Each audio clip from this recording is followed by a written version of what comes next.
Hey guys! What's up? AlphalionSimba here, and I'm here for a new review segment on my channel. Now, I love Disney. Who doesn't? And as we're all aware, Disney's remaking their own movies in live action, and now we've got a live action Mulan around the corner. So, I'm going to review the live action Disney remakes, because they're a guilty pleasure of mine, because they're released to the joy of others, myself included, and the ire of others.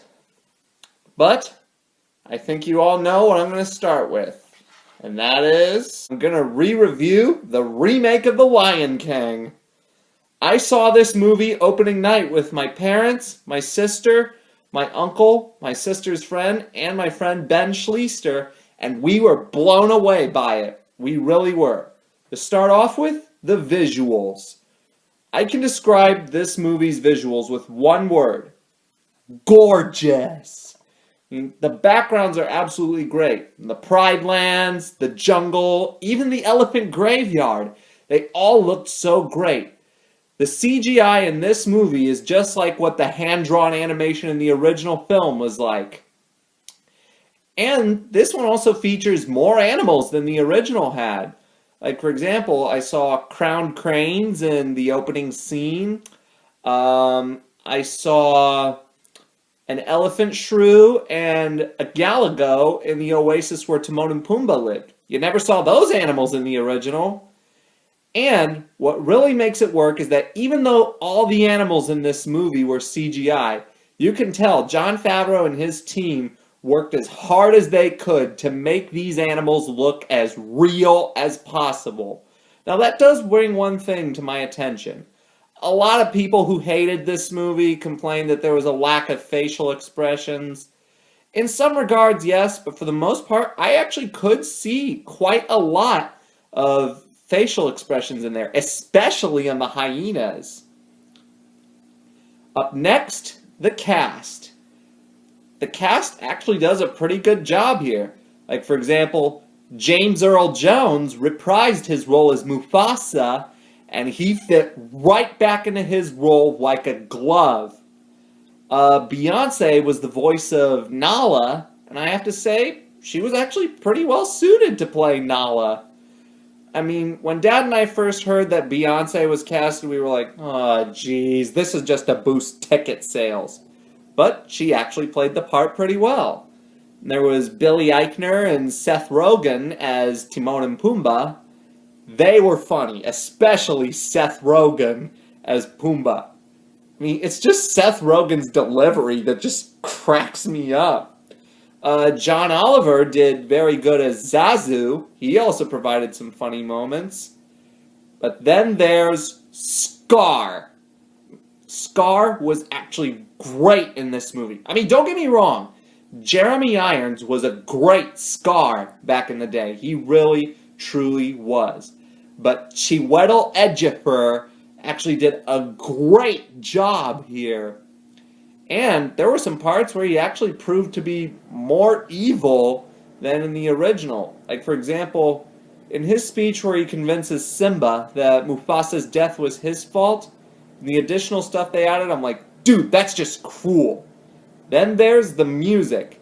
They included all the songs from the original movie. Circle of Life, I Just Can't Wait to Be King, Be Prepared, Hakuna Matata, and Can You Feel the Love Tonight? These were all welcome returns, and I really loved the new renditions they did on these songs, especially Circle of Life and I Just Can't Wait to Be King. Now, there is the matter of how Be Prepared was in the remake, and I'm kind of back and forth on it. You know, on the one hand, there were some parts in it that were pretty rushed, but on the other hand, I kind of like the new approach. But personally, I say, if anyone's to blame, it's the fans who threw a fit. Disney had no choice but to put this in at the last minute. But that's just a nitpick.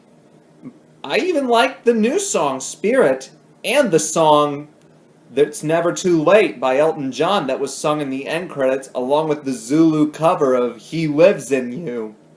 Those were just great ways to end the movie with. And of course, Hans Zimmer returned to compose the instrumental score for this, and he did great.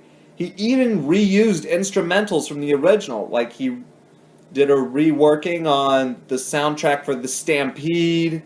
He did reworkings for the ending. He even reused the original soundtrack for the big final showdown between Simba and Scar.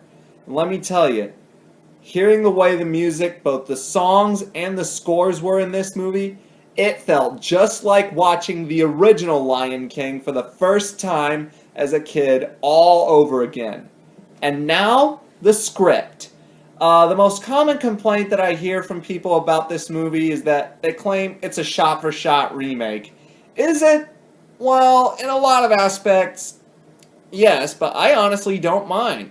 Because my friend Bonnie from Joy Unicycle, she and I pretty much agree that Jon Favreau kind of knew he could never measure up to the original movie. So he was like, I'll just keep true to the story of the original. And you know what? I say that was a right decision, because the story of the original movie was so perfect, I don't see why you'd want to muddy it up by changing it so much. Though of the changes that I did see, they were actually pretty welcome changes.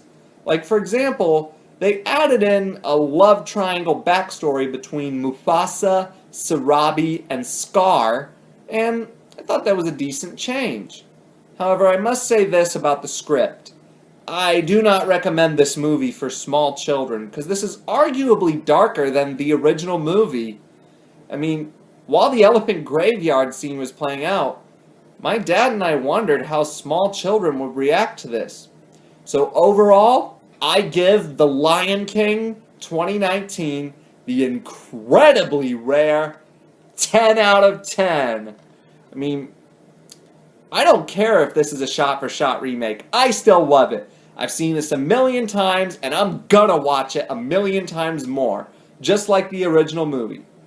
Well, for my first Disney live actions review, that was my re-review on the remake of The Lion King. Thanks for watching. Hope you liked it. If you liked the video, give it a thumbs up.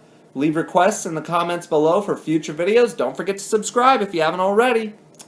AlphaLionSimba